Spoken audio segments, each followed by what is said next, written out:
Anyone who's ever done anything worth doing has dreamed big, failed mightily, and mostly started from humble beginnings. This is a podcast about such people. The most fascinating podcast in the world is fascinating because of the stories of the human beings. Hello, everybody. It's Pat DeCerbo, the most fascinating podcast in the world. Nothing to do with me. Has everything to do with the people that agree to come on the show. And today I have Brad Oneglia. Brad is a executive at O&G Industries in Torrington, Connecticut, which is a multi-generational family company. I forget how old. How old is it, Brad? We just had our 100th anniversary last year. Just had his 100th anniversary, which is an unbelievable feat in my mind. And Brad is a native of Connecticut and grew up in the Torrington area.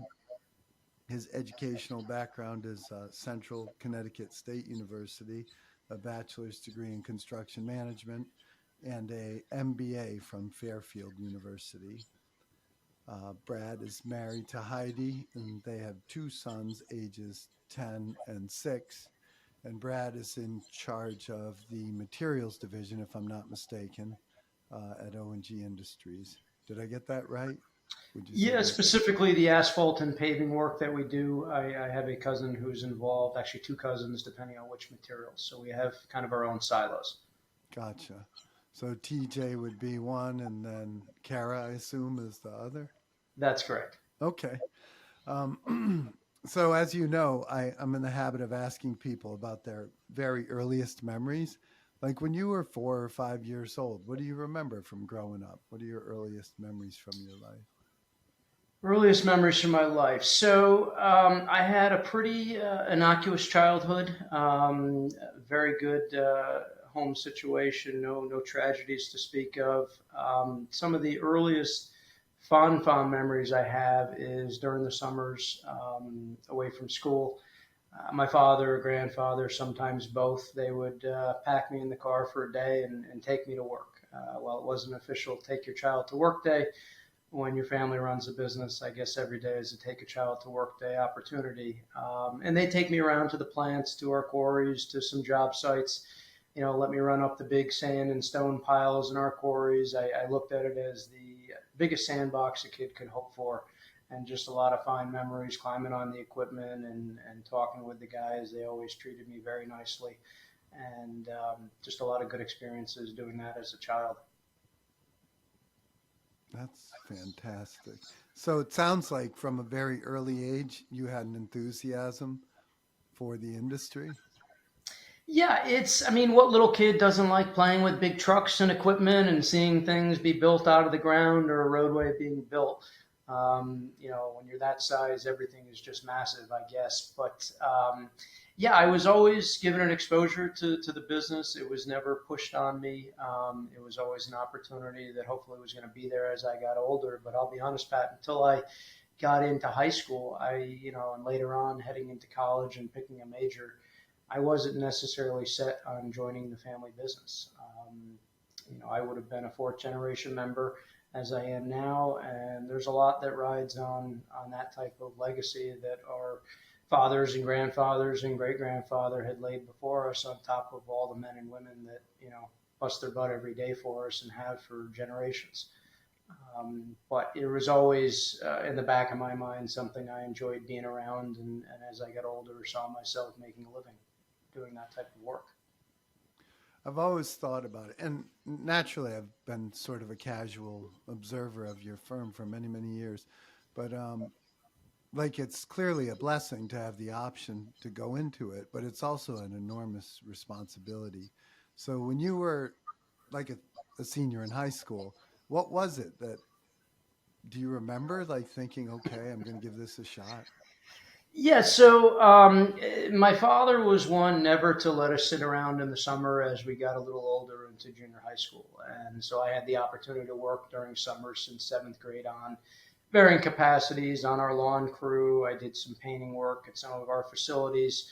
I directed traffic, basically that guy with the paddle, the stop and the slow.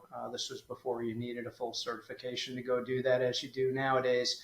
And then as I got into high school, I would work in the job trailers and do layout in the field, order materials, sign off on timesheets, that sort of thing, to just get an exposure. And looking back, that was a critical juncture for me because that's when I really got to know some of the great folks that worked for us at the time and still do.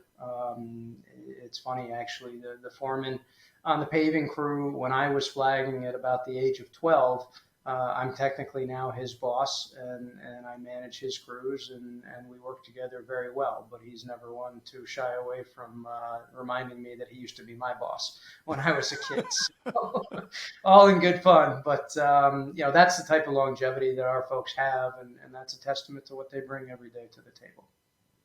So, was there a point in senior year when you decided I'm going to study construction management?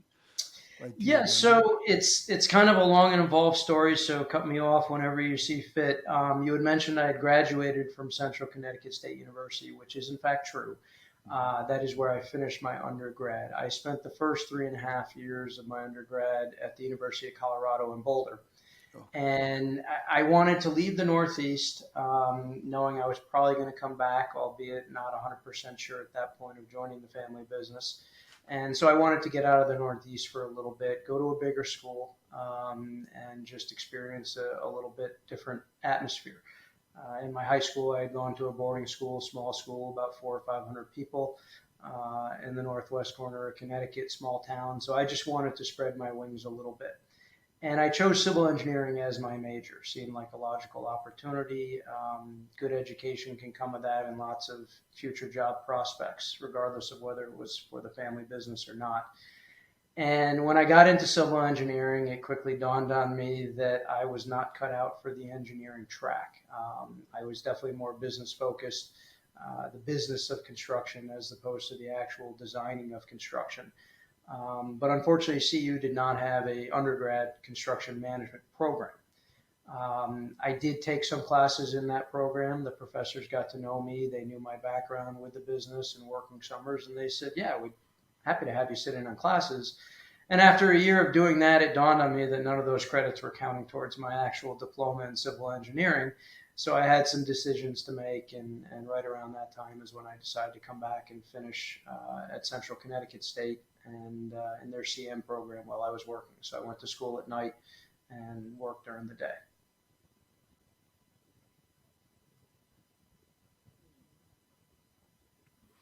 so you graduated from college knowing that you would pursue the family business at that point?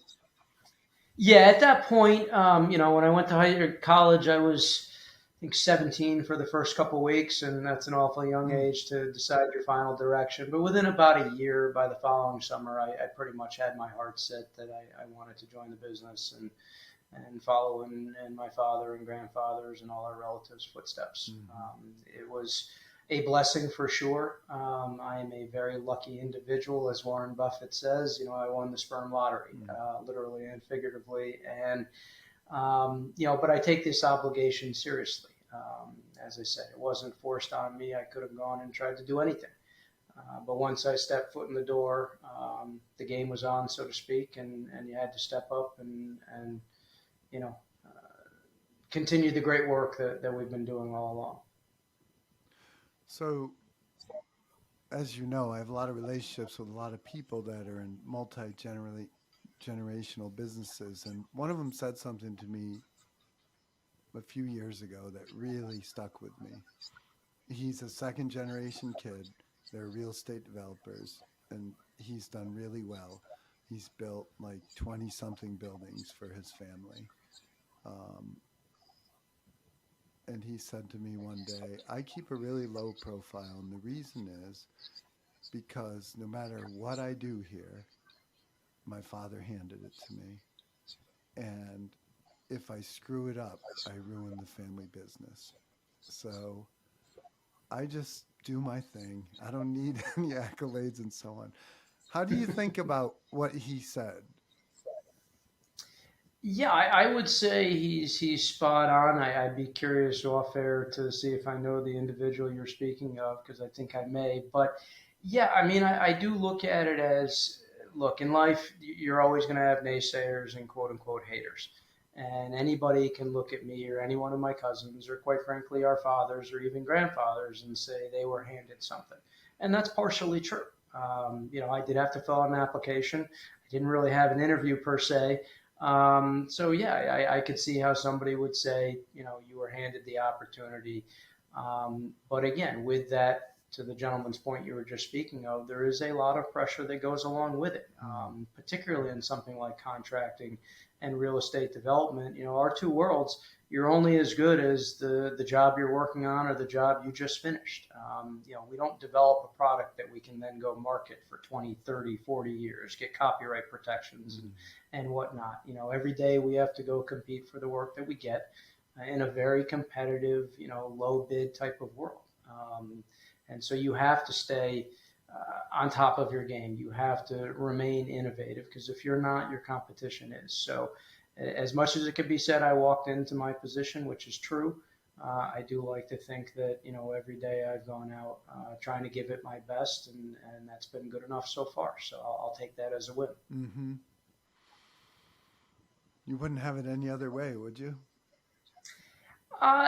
There's some days I think about what my life would be like had I taken a different path. But no, I mean, in terms of the satisfaction I take at the end of the day, what I love about our business is you have something to show for your efforts at the end of the day. And this is not to take away from anybody else's chosen profession or how they make their living, but there is something to be said from being able to drive out on a job site and drive away knowing that there's something there that wasn't there before you started that day, that will probably be there for decades to come. And I take a lot of satisfaction that whatever part I have in that, because I don't do the actual work myself. I don't operate equipment. I don't have a shovel in my hand. I don't drive a truck. But those guys are out there. And it is a funny business when you look. We are asked to give a price on a project. Could be a job that's going to be done in a month. It could be a job that's going to be done in 2-3 years. We have to come up with an accurate estimate of the pricing to go do the work, taking into account all the variables, change conditions, weather delays, labor issues that could be happening down the road, the costs associated with that.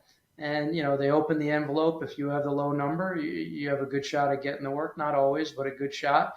And then you have to go do it. And when you look at, the opportunity to do that, you've got architects and engineers that come to the table. You have owners that come to the table, general contractors, subcontractors, vendors, regulatory authorities. And the fact that construction happens the way it does in the modern age, with all those parties coming together, tight schedules, tight cost windows, it's a testament to those that are in the industry. The fact that, sometimes you have to put away your vested interest for the good of a project or the team. And that happens routinely. And the fact that you can see a multi-story building come out of the ground, or a bridge crossing a river, or a power plant going up, or a school being built. There's a lot that goes into it that many people don't realize. And it's somewhat amazing that any of this stuff gets built at all, given what goes into it. It's an interesting business, and I take a lot of satisfaction with it. In my opinion, it's justified. I'm just amazed at what you guys do. And as you point out, that sometimes I'm amazed that anything gets done at all with the amount of friction. Good way to put it, friction. I like that. I'm going to use that. It's a non-denominational term. When you were in high school, you said the northwest corner of Connecticut. Do you mind if I ask what school you went to? I went to the Hotchkiss School. Okay. Do you maintain contact with them or no? With the school or with the people I went to school with? Both, I guess. Definitely maintain contact with a few of the folks I went to school with, although I found as I've got older, I think men tend to gravitate towards the same way. The amount of contact you may have with somebody can be few and far between, but you pick up right where you left off, it seems. Versus women, I think they tend to get together a little bit more, talk on the phone more, text more. But some of my best friends to this day are guys I was on teams with, or dormed with, or went to class with at Hotchkiss. As far as the school, it's 40 minutes from where I live now, so I guess I didn't make it too far in the grand scheme of things. But I'll take a ride up every so often. We've actually done a fair amount of work on campus, and that's been satisfying in and of itself to have a hand in shaping a campus that had a hand in shaping me at a pivotal age. So I do enjoy that for sure. Such a beautiful corner of the world.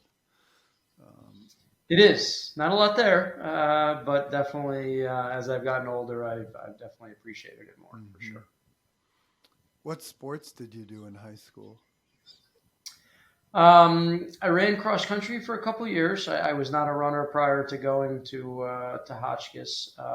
In boarding schools, if folks don't know, you typically are required to do what I'll call an activity the 3 seasons: fall, winter, and spring. Now, normally that meant a sport for most folks, but there were volunteer opportunities. You could do a play in the drama, department, but most people played sports. So I ran cross country for a couple years. I cycled on the road cycling team for 3 years, but my main sport was wrestling. I wrestled all 4 years, and definitely looking back on it from an athletic standpoint, that was a sport I took away a lot of lessons for. I know you've had some wrestlers on your podcast, and I would say they're a unique breed No doubt. um, that have taken a lot, as much out of the sport as they've given, for sure. That's fantastic. How have I known you so long and we haven't been talking about wrestling? I don't know. I don't know. It's I don't get on the mat too often these days anymore. Although I did try to introduce my boys to it this past winter. hmm We'll see if they go anywhere with it. But it was brought back fond memories. Sitting in a wrestling room while they were practicing. So we'll see what happens there. No doubt. So, since we're talking about Northwest Connecticut, about 10 years ago, Mario Smith at Waters Construction and I were talking. And I used to ask Mario if he would go to breakfast or lunch. And he kind of like, he doesn't suffer fools easily, right? He's not that I'm necessarily a fool, but he was just like, what's the agenda? Why are we going to breakfast or lunch? And I Yep. didn't have a good answer. And I said, I don't know. I just want to have breakfast. And he said, I'm not interested. He said, if you want to go for a bike ride, I'll do that. And so Mario, as you may know, used to be a bike racer. He's an Italian Yep. right off the boat. And so I said, okay, where do you want to ride? And he said, meet me in Sharon by the clock tower. So we've been doing that a couple times a year for the last 10 years. And one of those days we were sitting down and we were talking about you. And he Oh, said, okay. well, I don't know if you know this, but Brad climbed El Capitan. And I said, what? And that's when you and I started talking, maybe 5 years ago or something. Yep. And so, can you talk a little bit about your rock climbing and, in particular, that I would say huge achievement, if you don't? Yeah. Yeah, I'd be happy to. It was, let's see, the summer of How 2008 did you get was involved when in I the did it. sport? Yeah, so I had always enjoyed, what little kid doesn't like, climbing on things and seeing how high they can go. But this was back before the days climbing gyms were a real thing like they are now. Certainly was not as big of a sport. I think now it's in the Olympics and stuff. But this was, late '90s, early 2000s when I was actively involved. And when I went to Colorado, that's really when I started getting into a little bit more, albeit I was still a bit player in the industry, so to speak. Go to the climbing gym every so often. I would go out and top rope stuff with my friends, 2 or 3 pitches, but nothing large at all. Probably prior to El Cap, the one that would be most recognizable, if you've ever seen a shot of Boulder, Colorado, they have the flat irons, which are big slabs of rock up at an angle, probably about an 80-degree angle, behind campus and at the start of the foothills to the Rocky Mountains. And that's probably the only other recognizable climb, somebody would be able to pinpoint that I did. But so it was summer of 2007. We had our 10-year high school reunion. and it's usually a weekend affair. These boarding schools, what they do. So my best friend at the time, when I was at Hotchkiss, he came out, and we made it a night and a day, and decided, you know what, we had enough. Let's head up to Maine. My parents had a place up there, and let's just spend a few days up in Maine hanging out. And that's what we did. Hanging out involved playing various games, drinking a fair amount of beer. And usually beer, games, and guys equates to a little side action with some bets. Wrestling. And it was not my weekend, Pat. Whether it was bocce ball, whether it was Scrabble, whether it was chess, I proceeded to lose bet after bet after bet to this gentleman. And he said, you know what, you don't have to pay me, just put it towards a trip out west and I'll figure something we can do. We had camped before, we had climbed before together. He actually spent about a month living on the floor of my bedroom in Colorado when he was taking a little break from school, and he was out just doing wilderness stuff and hiking and climbing. And so I said, okay, no problem. And he called me up a few months later, and he basically said, I picked the trip. Are you going to be in or out? And I said, well, you got to kind of tell me what the trip is. He said, no, I need the commitment now. And I said, well, you know who I am and you know what I can and can't do. So I said, sure, I'm in. I'll trust you. And he said, we're going to climb El Capitan. I said, we're going to do what? And he said, yeah, in Yosemite, we'll go climb El Cap. And I said, from what I've seen of that mountain, I don't know if this is the brightest idea in the world. What are you thinking? He said, I'll have a couple buddies with me. I've done the route we'll do before. They've done it plenty of times before, so you'll be in safe hands. And this will be a great opportunity for you to try something that you're probably not going to have an opportunity to do again. So I said, you know what? I'll give it a shot. I've always been one to try something once. And so we made arrangements and I flew out, and the plan was to spend about 3 days in Tahoe doing some climbing there to learn some of the rope systems. When you do big wall climbing, it's a much different setup gear wise and technique wise than you use when you top rope some local crag, in a state park or something. So we had a blast doing that. But when he picked me up at the airport, his other two friends who were supposed to join us were conspicuously absent. And he said they had to bail on me. One had a family thing, one had a work thing. And I said, okay, so what are we going to do instead? He said, well, we're going to go climb El Cap. I said, no, I don't think you understand my capabilities. He said, you'll be fine. I'll do all the top roping and the climbing up. You just come up behind me and clean up the gear, and we'll just do that. I said, well, I'm going to put my life in your hands, and if you're willing to take it, then I'll trust you. And we went to Tahoe. I learned what I needed to learn, and then we immediately drove from there to Yosemite and spent 3 days on the wall, or 3 nights on the wall, 3 days. With the fourth day, we basically made it to the top first thing in the morning and then hiked the rest of the way down. And just a side story to that, I immediately went back to San Francisco that night. We stayed with another friend of ours, and I hightailed it to Las Vegas for a bachelor party the next morning. So I had a vacation with two rather extreme, sleeping on a portaledge 1,800 feet above the Yosemite Valley floor to, right there on the strip within 48 hours later. So it was a great experience. I probably wouldn't do it again at this point in my life. I was single at the time, no children. And when you do stuff like that, there's always a risk with anything we can do, but that's certainly an elevated risk. And I just probably wouldn't do it again at this point. But you never know what the future may hold. But definitely a experience I look back on and took a lot away from. It's a different world out west if people haven't been, and those national parks out there, you feel like an ant on the speck of the world when you're looking up at these huge rock faces or looking down over the valley while you're sitting on the side of one. So, I've watched movies about people like Alex Honnold and stuff. He's doing it without a rope.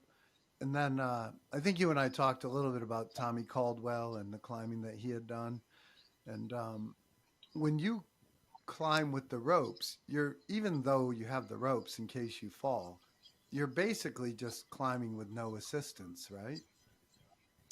Yeah, so he was doing the lead climbing, so he was definitely, if he fell, there were periods he was going to fall, 20, 30 feet and smack against the rock. He was a very experienced, very good climber, and that did not happen. But I was there to belay him so he wouldn't fall any farther. But you got to remember, if you place a piece of gear that's your protection, and you climb up 6 feet, well, you're 6 feet above that piece of protection. But if you fall, you got to fall another 6 feet below that before anything's going to catch. Mm-hmm. So there's still a substantial amount of risk. There's, rocks that can fall from up above. So you're definitely wearing head protection and stuff, because that can happen from a climber up above. That can happen from an animal. That can happen just from the elements, wind, rain, whatever. And that was one of the thoughts that went through me as we were doing the climb, that it was the two of us. And if he ended up getting hurt, well, cell phone service, this was back in 2008, was okay, but in a national park like Yosemite, reception can be spotty. I was surprised the number of people climbing El Cap. El Cap is actually a huge piece of rock, and most people, when they think of Alex or Tommy, they think of routes like the Nose, which is the most famous and could be the most difficult, I'm not sure, route on El Cap. We were over to the left. It was still 2,000 plus feet of vertical climbing. But you certainly aren't alone out there, but there were plenty of times that ran through my head, like if he were to get hurt, what's the protocol, Brad? What are you going to do? Because I basically would have been stuck right there with him. And fortunately, we didn't have to deal with anything like that, but that's the reality when you're out there for sure. But just for my edification, like when you're putting the pitons in or whatever the supports are called, you're not standing on them or anything, right? You're still climbing the wall. You're not using. Yeah. There are times you rest with the gear that you Okay. you place, so you are supported. You're not standing on anything, but you can lean back, Mm-hmm. and if you have a piece of gear right above you, the rope catches there, and you can kind of relax a little bit. There's definitely places that you're standing on a ledge, albeit it could be a small ledge, Mm-hmm. and you still may have to hang on with your hands. But like the last night we were up there, there was actually a cave a couple pitches below where you top out, that we finally got to take the harnesses off. It goes back about 20 feet into the rock, and actually spread out and relax a little bit, because the previous 2 nights you're sleeping on a veritable cot strapped to the side of the rock. And it was two of us, so head to toe kind of thing, opposite directions is how we were sleeping, but you're harnessed in. And I'll tell you what, Pat, it can be either partly the most peaceful sleep you'll ever have, or the most terrifying. You work your butt off all day climbing up this rock, and then you finally have some dinner and you look at the stars a little bit, but when you're ready to conk out, you conk out. But it can be a little terrifying when you wake up to the portaledge floating in the air like this, because the breeze underneath lifts the two of you up a little bit and startles you awake.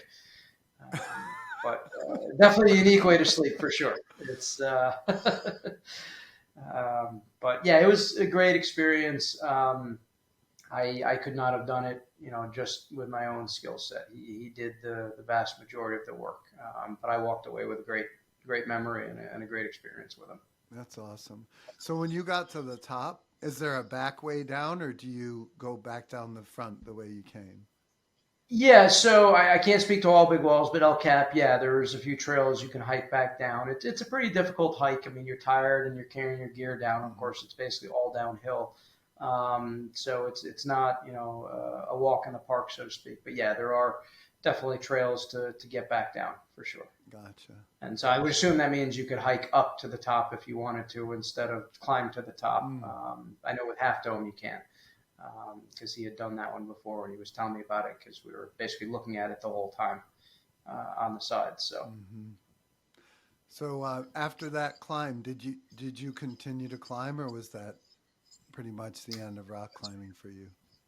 Yeah, I would go to the gym every so often, but I would say that was, I would boulder a little bit. I had a crash pad I would take in the woods from time to time, but it was always something I enjoyed. I would not say I was super passionate about it, and found myself doing it, on the weekends and on vacations. A lot of my friends at home, where I was at the time, none of them really climbed, and I just, it was kind of a pastime, but it was past the time to continue to do it at that point. So I've hung up my climbing shoes for the most part. Did you have another sport that you could substitute in for that, or what do you like to do now? Yeah, so I mean, at that point when I hung it up, no, I was working a lot and going to school, so it was a little different. But mainly, I just enjoy exercising now. The boys that you mentioned, and my wife recently got back into skiing, so now that they're a little older, I'm definitely going to start pulling the skis out more in the winter. But for the most part, I just, I like exercising every morning before work. I tend to gravitate towards resistance training, weightlifting, barbell, dumbbell type work. But I find that that gives me the same sense of satisfaction and accomplishment that, work can give me. And, the side benefit is it's good for you and improves your health. So I'll take both of those any day of the week. So when you first started professionally, well, first started, I don't know, when did you gravitate sort of into the area that you're in now with regard to the materials end of the business? Yeah, I wouldn't say I gravitated as much to it as I was positioned to start my career there. Okay. As I said, during the summers in high school and college, I worked in varying capacities, just getting some different exposure to different parts of the business. And when I had sat my father down, Parents' Weekend the last year I was in Colorado, and my stepmom had explained, I wanted to come home. I wanted to finish my degree out at home in Central and go to work. He said, I'd like you to stay and finish what you started, but you're your own man, and you can do what you want with your life. Which I remember being a little taken aback by that. I figured he was going to put up a bigger fight with me on it, or at least make a better case for why I should stay and continue in civil engineering. But he knew where my heart was at, and I think he knew intuitively, don't push this because his mind is kind of made up.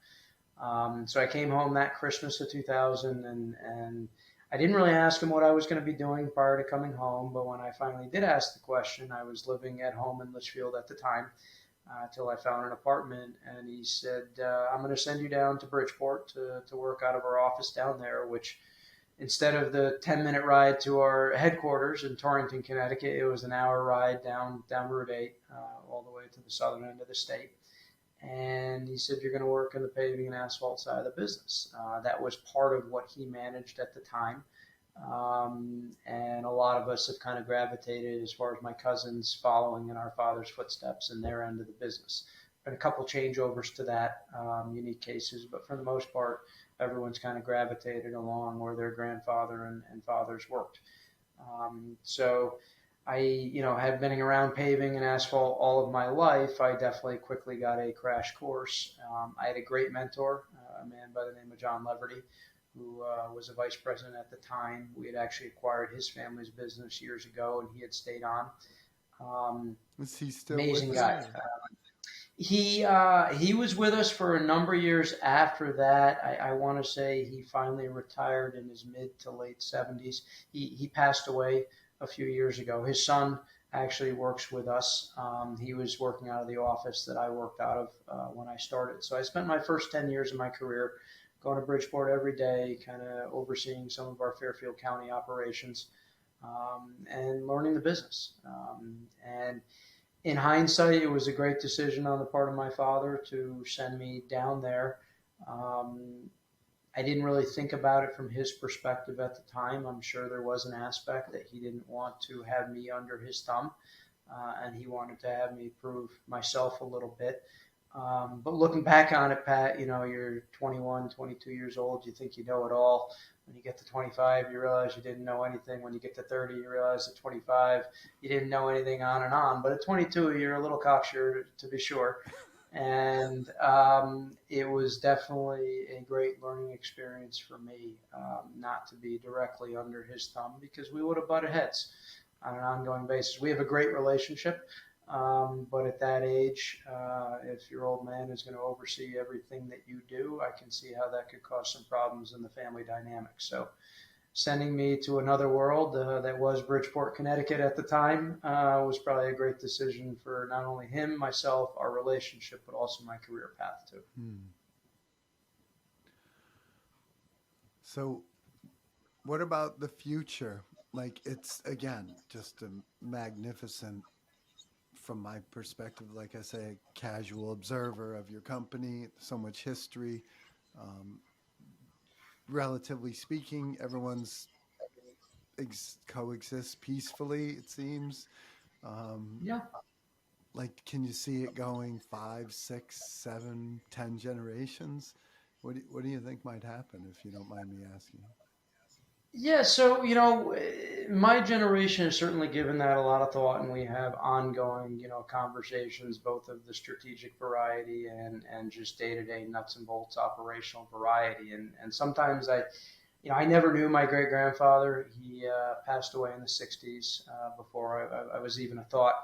And he had come over from Italy via Argentina, I believe, and worked as a laborer. And him and a partner had started what is now O&G Industries. It was Oneglia and Gervasini at the time. Oneglia being my last name, his partner Gervasini. That was what they had named the company. And I often think, when they had started the company, where did they think it was going to go, and what were they thinking in terms of what it could be? They basically had nothing. They were effectively skilled tradesmen at the time, but they had a lot of street smarts and a work ethic second to none. And in this business, you need both of those to be successful. And as it was passed down to their sons, the partner coincidentally ended up passing away not too long after. In the grand scheme of things, when they started the business, he had a family member or two come on after he passed, but essentially that side of the business is no longer involved at all. And I actually met his grandson, who came out to our 100th anniversary party and spoke on behalf of that side of the family organization. And that was the first time I'd ever met him. And to hear some of the stories he told was definitely a fun thing to do. But as far as where I think, or where my generation thinks it can go, I mean, first and foremost, yeah, I think you had alluded to it or said it in so many words earlier. We don't want to screw it up, so to speak. I think we have the benefit of the longevity and the wisdom that can bring. Not only have most of us been in the business for 20 plus years, or close to it, growing up around the kitchen table and hearing the stories and watching our fathers and grandfathers have conversations on holidays and whatnot. You pick up a lot as a kid that you just kind of file away. And so, no one knows what the future is going to hold. Certainly our business is one that I don't think is ever going to go away. You can't really outsource construction. Construction materials need to be generated, in relatively close proximity to where the work is actually being done, because of the transportation costs of moving literally tons and tons of product. So I don't worry so much from an overseas company, coming up with a better mousetrap and selling their wares on our shores here and worrying about that. But that being said, the work is ever changing. Projects are getting more and more complicated. Specifications are getting harder and harder to meet on a regular basis. You throw in some workforce demographic issues where, essentially we lost a whole generation, if not two, of kids being pushed into college, which may or may not have been a good decision for them personally, but instead of going to trade schools and apprenticeship programs, for a long time, you were highly encouraged to go to college because that was the only way you were going to be able to make a living and support a family. Well, I beg to differ with that. I know what some of our guys make, and yes, they work hard. It can be dirty work. There is an element of danger in a lot of what we do, but they make a pretty good living and have, retirement and medical packages second to none. And so as an industry, we're struggling with workforce issues here. That's a challenge for everybody. That's not just in respect to our firm. And regulations are continually changing, whether it's environmental regulations, whether it's health and safety regulations, whether it's labor laws. And so we're constantly trying to not only address that, but stay ahead of the curve. On the environmental side, we've spent a lot of effort the last few years trying to bring our operations not only up to speed, but somewhat best in breed in some respects. And I think every area of the company is trying to do their part within that dynamic, specifically sustainability, environmentally friendly work practices, etc. But it is a challenge every day, and our team gets together on a regular basis to not only discuss the issues of the day, but where we see things headed. Technology is another huge one that is just really starting to be ingrained in our industry. I laugh. The asphalt I make is essentially the same product that the Romans made when they paved the first roadways. It's sand, stone, and some sort of oil product. And that's basically what we make with it now. A little different mixing process, so we can make it by the ton as opposed to by the pound. But it's essentially the same thing. And I think there's a lot of innovation coming down the pipe as it relates to equipment and tools and software that will hopefully make the industry more efficient and maybe even deal with some of those demographic workforce issues as well. Interesting.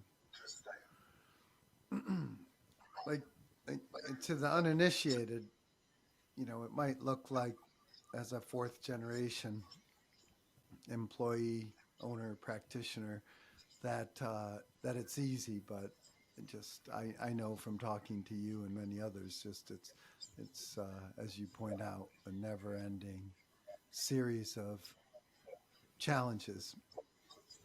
You know. They are, and particularly when you talk the roadway side of it, a lot of times that work's being done at night, and so my wife and I first got together. I remember the first summer we were together, and she was saying, "Where are we going to go on vacation?" I said, What are you talking about?" She said, "Well, summer. We go on vacation this summer." I said, "No, some people go on vacation this summer, but from basically April to November, that's when I need to get a year's worth of work done on my side of the business, and the summer is when a lot of that work gets done. So, anywhere you want to go between January 10th and February 10th, I'm all ears." But the typical summer vacation that a lot of people get to experience was never really on the table for me as a child, and probably won't be on the table too much with me as an adult. That's the nature of the beast. Mm-hmm.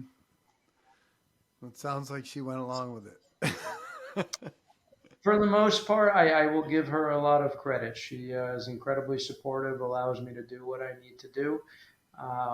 When I'm home, I try to be home as much as I can and be present, but it is hard. I mean, with cell phones these days, text, emails, calls, in the old days, I remember those pink message slips while you were out. And some days I long for those, to have a stack of those on my desk when I come in, as opposed to, the phone ringing at all hours and, the responsiveness that you're expected to give, which I have no problem giving, but there's rarely an off button in our business during the season. And it's not just me; it's everybody that works alongside of us and in the industry. They're all dealing with the same things. It's everybody everywhere all the time. I mean, Yeah, it's hard to maintain like a thought process just because I don't know. I try to deal with it myself. I get 300 emails a day, and it seems like 200 of them come from the same people. yeah, It's like the constant contact people, but I have to yep, get through them to check my email. yep, yeah.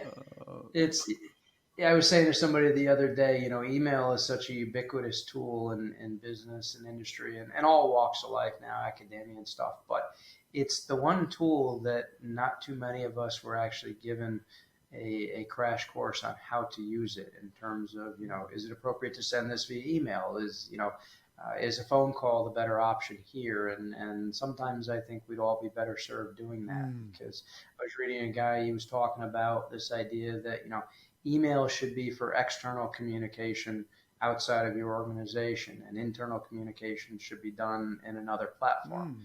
mm, And I think there may be something to that, because how many conversations, quote unquote, do you get into via email that could have been resolved in a 20-second phone call, yet the conversation carries on for 3 days, pinging back and forth. And is there a lot of value in going down that road? These are the problems we got to deal with these days, I guess, Pat. Well, it's funny because you're a student of efficiency, right? And in my own way, I am I too. try to be. And so we Yeah. both are, right? Focused on trying to be more efficient. And one of the crazy things that happens to me multiple times a day, either in writing or on the phone, is someone will say, "Send me some dates in May and I'll get back to you." And I tell them straight up, I'm not going to send you any dates. And they say, why not? And I say, because I'm going to send you dates and I'm going to hear from you in 2 days, at which time my calendar will be totally different and it's Yep. and it's not going to work. Yeah. So while I have you on the phone, can you look at your calendar? And if not, I'll call you another time. And I Yeah. just, oh my gosh, I've never had Yeah. it And, work. and never mind trying to set up a meeting with multiple people. You're Oh, just talking two. right. Imagine trying to get 4, 5, 6, 7, 8 people together and schedules align. And so, yeah, I mean, I try to figure out different ways and around our organization, I've suggested things like doodle polls or Calendly just for trying to schedule a meeting because it's, rather than sending an email out to 6, 7, 8 people saying, when are you available in the next 2 weeks? Just send out a poll. Everybody goes in and weighs in on the times that work, and then the system will aggregate, here are the times everyone is available. Hmm. And that to me seems way more efficient than the back and forth, back and forth. But it's hard for people to get over that hump of just hitting a quick email and hit send. And then it's off my plate and onto somebody else's, and I don't have to think about it till it boomerangs back to me. Right. But it's Yeah. endless. Yeah, it is. It is. It's I don't know the stats I've read that talks about emails that have been generated over the last. It's like every year it dwarfs the amount of emails that were sent the year before. And yeah, a lot of them are spam, work from home stuff, and that's always going to be a part of it unless Gmail starts charging people for the number of emails that they send, kind of business process. But it's something that, yeah, we were never really taught how to use email in appropriate fashion. And people get sent an email, they're copied, they feel they have to chime in because they got the email sent. Well, maybe you only got it for the information and you weren't expected to participate in the conversation that generates from there. So these are knowledge work issues that hopefully at some point will be resolved. But in the meantime, it's what keeps you, elbows deep in the busy work, so to speak. I can't help but say something like all the CCs. Like you, get a lot of them. But there's an old saying when people don't ask for my opinion, they don't want it. And when people ask for my opinion, they often don't want it. And so, like, I tend not Uh, to even respond because I feel like either they don't want my opinion in the first place, and or if they get my opinion, they're hoping it just validates their opinion, and it yeah. usually doesn't. And so I just ignore it, often ignore it unless my participation is absolutely required. I just feel like so much of it is ego, like I need to be involved, and I really don't. Yeah, I'm with you. There are things I need to be aware of, but you guys can handle the situation. Just keep me abreast. But definitely I appreciate being looped in. But if you're expecting a response from me on this, no, I'm not just going to send it out. It's a waste of everyone's time because either I'm not the right person to weigh in on it, you guys already have the right thought process in mind, or it's just going to further push an actual action step being performed as the conversation continues. It's and that's what's interesting. Circling back to the family business, my father has a saying that family business. If everybody has the same opinion, then at least one person isn't needed because all you're doing is reinforcing the group think mentality. So we do try to strive, respectfully, of course, to offer insight because somebody may have blinders on something, they may be missing something. We may have Always. a different perspective that can bring value.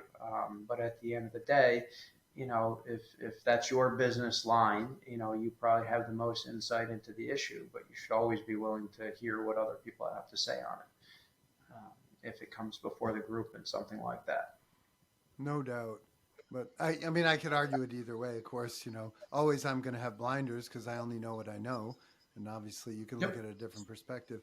But just coincidentally, the previous podcast I did was with this guy, Joe Scarlett, former CEO of Tractor Supply Company. He was Okay. earlier today, and he had a great line, I thought. He said, my philosophy was always to push decision making as far down the organizational chain as possible, or the chain of command, I think is what he said. So he wanted to Mhm. empower as many people as he could as far down as possible. So when he was CEO, the only really big decisions had to be made. They tended to be controversial things that only he could handle, but everything else, someone else decided. And I thought that was really interesting. Yeah, there's definitely, particularly, I mean, from what I know of Tractor Supply, you've got however many locations spread out across the country. There is an aspect that you need to do that just for a certain level, base level of efficiency. Not everything can come back up through a headquarters mentality. We're geographically a little more centralized, primarily in Connecticut. So you have that ability to get out to a site and get home every day without too much of an issue, or multiple sites throughout Mm-hmm. the day. And you want to make sure there's consistency between the different operations and locations. We're just out of curiosity, are they a franchise model or are they all company owned? Did you guys get into that at all? Um, we didn't, but my sense was he and four other people did a leverage buyout, and I think it was 1981 with some New York City private equity people. Yep. And my I at some point they must have gone public, but I don't know. I guess it wouldn't matter if it was an LBO or if they were a public company. Certain locations could certainly be owned by a third party. So I Yeah. don't know the answer to the question, but my Yeah. sense is they're all company owned. Just by the way he was Yeah. talking, because he went to visit all the stores. He gave one example, Brad, of talking to the guy in the pet section. He said one day he's talking to a guy in the pet section. He said, "How's this dog food selling?" And he said, "It sells well, but it's in 10-pound bags, and a lot of our customers have bigger dogs. So we really want it in 30-pound bags. That would be nice." And so he said, "Okay, no problem. We're going to get it in 30-pound bags." And it sold really well after that. And that was just one Yep. teeny example. And he said he would go to 10 different stores over a 3-day period, or maybe in one day, I can't remember. And if he heard the same kind of thing from each manager, then they would change their policy. Yeah, and there's definitely something to be said for those types of operations and getting that feedback on the customer level. You're buying essentially standardized products, and in our business it's a little different. Mm, Our mm, our asphalt is going to be slightly different than our competitors, or even location to location. You have different raw material supplies, and so I have yet to meet a contractor or two contractors that will have the same thing to say about what they would prefer in a product. So you try to meet a certain standard, usually the Department of Transportation, specifications, as even if it's not specific to that job, it's kind of generally understood if it's good enough for the DOT, it's going to be good enough for this shopping center or this home or whatever it is. But every contractor seems to be looking for a slightly different, variation on essentially the same thing. Um, so much like Henry Ford, will make it any color you want as long as it's black, kind of thought process. And you try to find that sweet spot between satisfying everybody. But it's contractors are not shy about voicing their opinion either. So the feedback is given, and a lot of times it can be good feedback too, sure. and that's always nice to hear too, You'd rather because have it it than doesn't happen. not, right? You would. I mean, look, you want to hear about the bad things so you can address them. Mm, I said to our guys in our repair shop that maintain our equipment the other day, I said, you essentially have a thankless job. You never hear when the piece of equipment's been running, flawlessly for the last 3 months. mm-hmm, And great job you did on that last, preventative maintenance inspection you did, because everything's been running great all season. mm, They only hear when things are not working the way it's supposed mm. to, and everything's always an emergency. And day after day, I could see how that would take a toll on somebody's mentality about how they approach their job every day. But it is a very important job, and so we're out, saying thank you to the guys in the shop, because a lot of times they don't get that feedback, Mm. and it is warranted because they do a heck of a job. And it's not easy what they do every day. But I do know from having spoken to, are you talking about James? Yeah. Yep. So I mean, he has such a high opinion of your company and your family. It's just great. Like talking about Raymond and Bob in the past, coming and Hmm. thanking him for everything Yeah. that he does. And Yep. super. Yeah, he has a big job, and it's there's a lot literally riding on what him and his team do every day. Hmm. Whether it's regulatory, whether it's safety is a huge one. You send out a loaded concrete truck or a dump truck, you're carrying 76,000 plus pounds worth of weight. And if your brakes aren't up to par, if your steering system isn't online, if your tires aren't well maintained, there are some real tragedies that have happened over the years, and that brings a level of stress with their department that's different than what we have on in other aspects of the business. Mm. But usually they hear about just the problems and not always when things go well. So it's important to throw a bone here or there to let them know that their work is appreciated, and they are doing a good job. No doubt. So when you think about like longevity, like staying at work, are you the kind of person that thinks in terms of retirement someday, or were you always? Yeah, so I've always looked at, I look at my grandfather and his two brothers. They were officially retired from day-to-day responsibilities for a number of years. They stayed on, I think maybe technically as consultants, but were around. And every morning they got up, they'd go to Florida during the winters and spend their time there. But when they were home, they'd get up every morning, they'd come to the office, they would go to a plant or a quarry or a job site and, interact with the men and women out there doing the work and tell some stories, offer some counsel, and be the elder statesman, so to speak. And Pat, well, they couldn't really hear so well. They all had heart problems somewhere along the way. Their knees were basically shot, so they couldn't play golf anymore. Mentally, for the most part, well into their 80s, they were very good shape, and very sharp. And they all, unfortunately, were quote unquote on the job till the day they went into the hospital where they ultimately passed away. Their brains were very good until the end. And I, looking back on it, I'm a big believer it's because they had a purpose. It was in their blood. It was all they knew. Yes, we could say that they didn't have anything else to do, but it was what drove them every day. And whether you officially retire from one career, move on to another career, or just retire from the workforce in general, I'm a firm believer you still got to maintain that purpose. Now, that purpose can be family related, and if you're the type of grandparent, if you're lucky enough to have grandkids that wants to actively participate in their lives, or you want to travel, or you want to work part time somewhere to just have something to do, but a much reduced schedule, or you want to volunteer, there's a million things you could go do. But this idea of retiring and spending a few months to do some things around the house that, lingering projects that never gotten taken care of. Well, if you retire at 62, 65, that most people kind of think of when they think retirement age, provided you don't use your body to make your living, which some of the men and women that work for us out in the field, this is obviously not an option for them as they get older. Um, you know, you could easily have 20 years plus of waking up every morning and what am I going to do with myself today kind of thoughts that go through your head. And so, yeah, I can see myself, quote unquote, retiring down the road, not for many, many years. But I don't ever see myself stopping, quote unquote, work. Now, that work just may take a different form. But I am a big believer you got to have a reason to get out of bed every morning. And you can only play golf so many days a week, or go hunt, or go fish, or all these typical retiree activities that you see people doing. And I've seen people after a few months, a year after retiring, they're a different person. They have changed, and not necessarily for the better. Mm-hmm. They've lost a little bit off the fastball, so to speak. They're a little slower in their step, that sort of thing.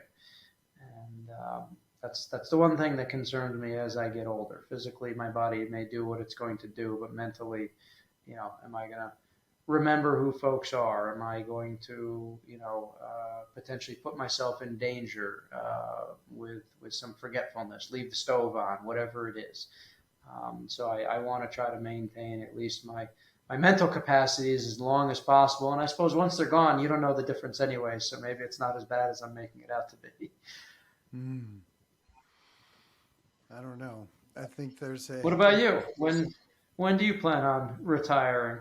My philosophy is I want to do what I'm doing right now as long as possible because That's it's great. fun. I love the people. I feel like I'm Yeah. doing something that's noble. I don't feel like I'm Mother Teresa, but I feel like there's some nobility in what I do. It's not, I'm not detracting from society. I feel like I'm useful to my fellow human beings. And whether it's doing what I'm doing now or being useful to my fellow human beings in some other way, that would give me purpose. And I love the word purpose because without it, I heard a sort of a modern day philosopher say one day, with purpose, I have reason to get up in the morning and I feel good. Without purpose, I have no reason to live, which is really interesting because it sounds harsh, but like if I'm not contributing in some way to society, whether it be with my grandkids or with my employer, or who knows what am I doing? Like, I don't know. I suppose there's the sanctity of human life, and maybe I deserve to just sit on my couch and watch TV all day long. I'm not debating that, but for me, I would have a hard time justifying it for me. Yeah, I would second that wholeheartedly. I sometimes my mind wanders and I think about, what's the meaning of all this? Mm, Why are we, here on this big ball of rock, so to mm, speak? And whatever your feeling is about a higher power, religious or faith, aspects, you still have to rectify an answer to that mm, because just the fact that we're here, that's not much of an answer. So I'm a big proponent of this idea that part of why we're all here is to see where we can end up, and to take it full circle. I totally recognize I started a few paces ahead of everybody else in the race by virtue of what my ancestors were able to accomplish. That being said, it's about how far you go in life, not necessarily where you start or where you finish, but how much distance you crossed between those 2 points. And we should all strive, every year, every month, every day, to be a little better than we were, the day before. And that can take a lot of forms, whether it's through a professional activity, whether it's volunteering, whether it's exercise related. I mean, I know you've done some pretty substantial physical feats of your own, although we didn't really talk about it here today. You know, those are the types of things that make us grow as a person, and that's part of why I think we're all here is to see where we can end up when our time is finally called. agreed. I feel like, you know, I like to say I think I do the best I can with the tools I have. Like my dad jokingly, he says, I made the most of my ability. Translation, I didn't have much. So, he might have been a little surprised. I don't know. But nobody really does the best they can with the tools they have. They could always do better, right? And so You can. I Yep. kind of I say I do the best I can with the tools I have within the time frame I'm going to agree to do it. So whether it be training for a triathlon or working, there's only 24 hours in a day. I got to sleep at least 6, 7, ideally 8 hours. The balance of the day, I can be working or working out or spending time with family. It's really only those three things for me, Yeah. and I have to allocate it. I want to stay married. I want to have a relationship with my children. I want to do enough to finish a race, and I want to excel at my career as much as possible. But I don't have to get the last dollar, and I don't have to be the fastest in my age group. And if I miss a sporting event for my kids, I forgive myself. I'm okay with missing one once in a while. I've been to most of Yeah, it. and that's as I was sitting at my youngest's soccer practice last night. My wife and I kind of share chaperone duties at this point, but particularly the younger one, you're watching every practice. It's not a drop and leave like it is with the older one at this point. And part of me was sitting here saying to myself, I could be doing this, I could be doing that, with this hour of time sitting out in this field watching these little kids, all chase around this little ball. And I remember correcting myself, saying I could be doing all that, but what's going to be more impactful at the end of the day? Is it me making these memories for me? Is it the memories he's forming by having me there? I'm certainly not coaching or offering any type of skill improvement type of level of activity. So it's really just I resign myself to I'm going to enjoy this moment for what it is, because when it's gone, it's gone. And I remember somebody said something, or I read it. When you look at your kids, you have 18 summers with them. And while I mean, we may not be in the summer right now, I've got 18, probably 14 soccer seasons with him, and so I want to try to enjoy it the most I can. And yes, you're going to have obligations that's going to prevent you from doing certain things. But I do remember looking back on my childhood, and, while my father had meetings at night and he traveled a little bit for work here or there, he made the vast majority of my athletic endeavors, and that was definitely something that I always appreciated, probably more so now than I did in the moment. And so I want to try to carry through that with my kids. But can you be everywhere at once? Absolutely not. And there are going to be points of the day or points of the year where you need to have more of a prioritization on one aspect of your life versus the other. That's why I laugh at this kind of work-life balance idea. It's clearly a great idea and an important idea, but it's not like every day or every week has to be No. balanced. Over the course of a year, you can throw some balance in there. But I don't know too many people that can make it work on a daily basis. There's just too much life throws at you. I like to say it's integrated. You form a composite over time, Yeah. and it's messy, Sometimes I make it, sometimes I don't. And I remember, Yep. though, just like as a throwback to my father, like one time I was maligning my father to a friend, which I'm not proud of, but I was complaining to this friend as a I was probably in my early 20s. And he's like, "What are you talking about? Like, your father was at all your cross country meets, most of your wrestling matches." He's like, "My father never went to any, not one." And I was like, "Oh, wow, I'm sorry I said that." And this is not a secret. I've disclosed it to my dad. Yep. We laughed about it. But, I really believe, like, in retro, my father-in-law used to say, he was in heavy construction, by the way. He used to say, people do the best they can with the tools they have. And that's the way I choose to view Yeah. them. Like, just, and for me, like, since you asked the question, like, for me, like, I just want to do the best I can with the tools I have today. And if I fell short, I want to be able to forgive myself, but try to do better tomorrow. And it's never going to be perfect.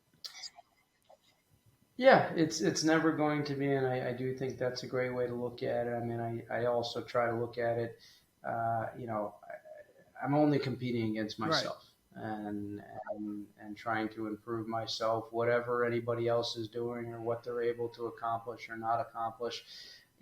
It's of no bearing to me. I'm not a big fan of social media.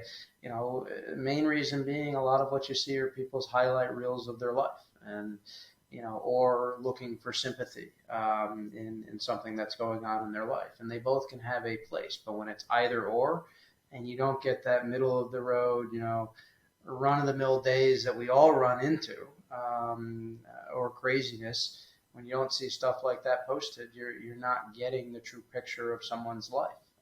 So I'm not going to focus on what other people are doing. Just try to focus on me and what's within my control. Mm. As a parent, that can be difficult because as my boys have started to get older here, it's finally dawned on me they're not little robots that I can control any way I want. They're going to end up being their own people, and you got to let them find themselves within certain guardrails, because you don't want them to get hurt or make life-altering mistakes. But at the same time, they are going to be their own people, and I think every parent runs into that at some point.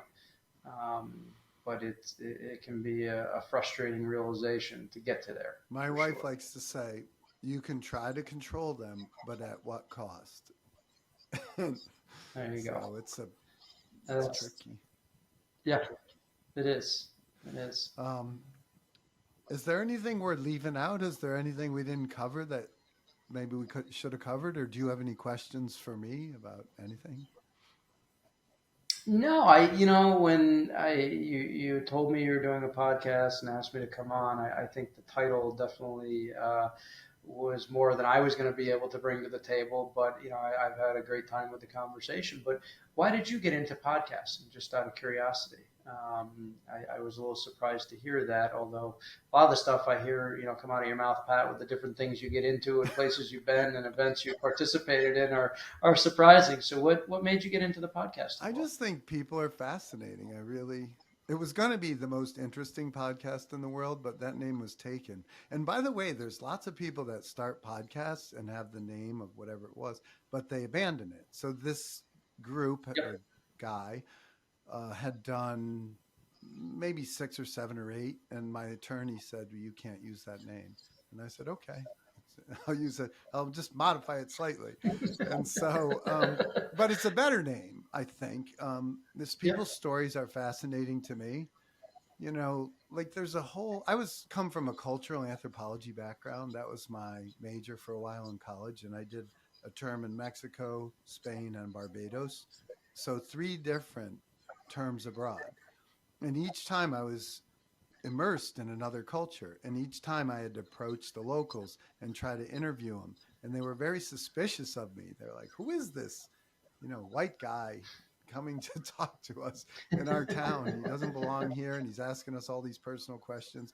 And if you think about my career, not much has changed, right? Like I still Yeah. approach You ask a lot of very personal and people questions. don't want to talk to me. And then eventually they we become friends and a fondness develops. Yeah. But like hearing people's stories over time, it's just fascinating to me. And it's very rare that any of us get to tell our story in any appreciable length of time, where it's just one sort of a. And I've made a habit, as you no doubt have surmised, of just visiting with people and taking notes and listening. And it's exactly what I did in college. And I listened to other people's podcasts and I thought, I think I can do that. And I think people would like to tell their stories. And if you've watched some of my, I think you said you watched some of them, like it's fascinating. Yeah. These people start from nothing, like Nick D'Onofrio, kid from Beacon, New York, ends up, being the shadow government at IBM, basically in charge of three transformations from old to new and just how they save the company, basically. And Yeah.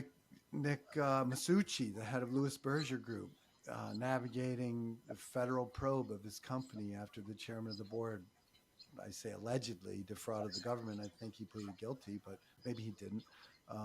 But they had to pay a massive fine of, I don't know, 65, Hmm. 75 million. And he admits openly, he's like, it basically melted me down. I did not want to be the CEO anymore after that. I agreed to be on the board. Like, just fascinating. And how did he do it? Yeah. Like, how did he withstand that? I feel like I would have cracked.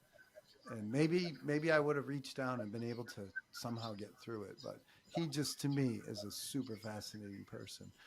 And so you have your Yeah. challenges. Your company, as big as it is and as historic as your success has been, there's still massive challenges every day. And to me, that's very interesting to talk about. And that's why I decided to do it. Yeah. Well, I ask because I love podcasts. I listen to quite a few, and a few I subscribe to, a few I just check in every so often and download the ones that are of interest to me. But what I really enjoy about it is, you know, most interviews up until this forum came around were, you know, whether it's a Tonight Show type 10, 15-minute deal, maybe a Larry King type thing where they have time to get, dive into certain issues or certain stories. It's brought a whole new realm to the interviewing aspect where you can really start picking away at people's stories and get beneath the surface. And that's where the real story is from my perspective. The can lines that some actor or musician is giving when they go on their press tour, where they can basically, name any question that's going to get thrown at them and have a ready-made answer. You start doing this form, the longer format, it tends to tell a better overall story of the person who's the subject. And so I'm a huge fan. But you're the first person I've ever known in person that is actually Mm. doing it. So it's Thank kudos to you. you. It's fun. And you didn't say this, but I think it would be unusual for someone in your position, which and I do ask a lot of personal questions, but like if I were fourth generation, like everybody when they succeed has they call it the imposter syndrome, right? Like I'm where I am, but really down deep I know maybe I shouldn't be here, I got lucky. And when you're Yep. fourth generation, there's this typically a nagging feeling like I don't know, do I really have it? Like, should I really be here? And it's super difficult and terrifying for a lot of people. And so I like to like talk about those kinds of things. And that's why that conversation with my friend that I alluded to earlier came up, because I admire him. I was like, God, I admire you so much, and you keep such a low profile. And he said, you want to know why I keep a low profile? Self-preservation. It was just kind of funny, but he likes to duck hunt and just, be himself. And he actually lives over this way. He lives in our town, but nobody knows who he is. Like nobody even, Yeah. but it's fun. Well, I've always appreciated people that can carry themselves that way.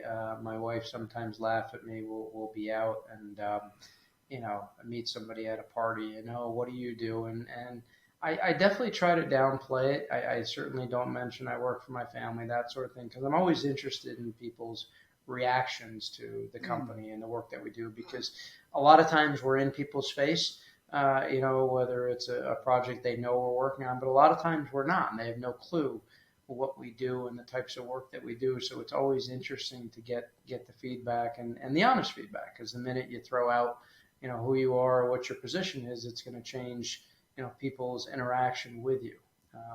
Sometimes for the better, sometimes for the worse. So I do try to keep a low profile in that regard, because at the end of the day, look, I'm no different than, my father was, any of my cousins, or any of the other men and women that work for us. We all deal with the same issues at home. We all deal with the same issues at work, maybe on a slightly different scale. But last time I checked, everyone puts their pants on one leg at a time, has, kids that are screaming at home, a spouse that may be on you to do something you don't really want to do, bills you got to pay, all this stuff. And it's just, we're all out there at the end of the day trying to make a living and trying to bring value to the world. And we just do it at different levels at the end of the day. amen. So I have a question that you may be familiar with because I ask everyone. It's Yep. the hyphen question. It's the most important punctuation in the English language because it's between your date of birth and your date of death. So if someone didn't know who you were, what would you want them to know about you? Maybe long after you're gone. What would you want them to know about Brad Oneglia? What would I want them to know about me and my life? I would say I try. And what I mean by that is, every day I try to put my best foot forward, try to make an effort. I like to try new things and new experiences, and have found that has served me well. Um, and so every day I go out there just trying to be the best I can be, and bring whatever value I can, whether that's at home, taking care of the dishes after dinner, whether that's, bringing my kid to soccer practice and just watching him enjoy the game and learn the game, to going to the office or a job site or a plant, and just trying to bring value. Um, so I would say I try, or tried. Mm-hmm. I guess I'd be dead at that point. So it's it's in the past tense, but yeah, I would say that would be my answer. Well, I kind of asked this before, but is there anything that we left out? Anything you might like to add before we wrap up? No, I think I'm good. I think I'm good. As I told you prior to getting on here, I listened to a few of the episodes, and I was perusing through last night just to see who else had been up there, and there's a couple that I've downloaded. But just the wrestling background, I think it's interesting. You've had at least Oh a yeah. couple from what I saw. One of them I listened to. I haven't. I downloaded the other one that I will listen to. But it's. I'm glad to see it because, as I said earlier, it's a unique breed, and I've never met anybody who didn't take more out of the sport than they gave in. Mm.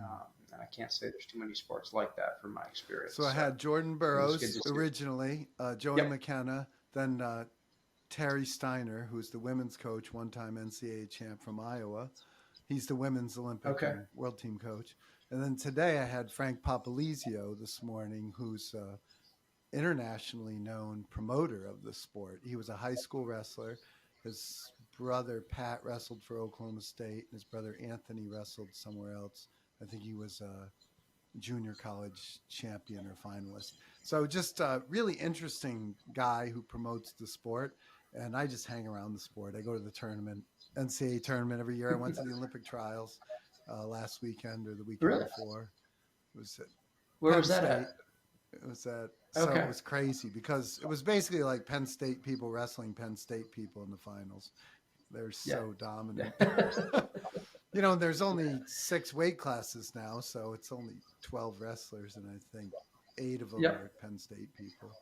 Something crazy. That's funny. But thanks so much for your. Must have made for some interesting matches. It was great. It's my Super Bowl. You know, I don't care about pro football that much, but I love wrestling. Yep, for sure. Well, thanks again for your time, and hope to see you soon. Course. And have a great. I appreciate the opportunity. It's been fun, Pat. And until we catch up, best of luck with this venture, because I think you do have a knack for it, and it's been a lot of fun. And I appreciate the opportunity. My pleasure. Take care. All right, Pat. Thank you. Bye, have a good day. If you enjoy the most fascinating podcast in the world, please follow on Spotify, subscribe on YouTube, and follow on Apple Podcast.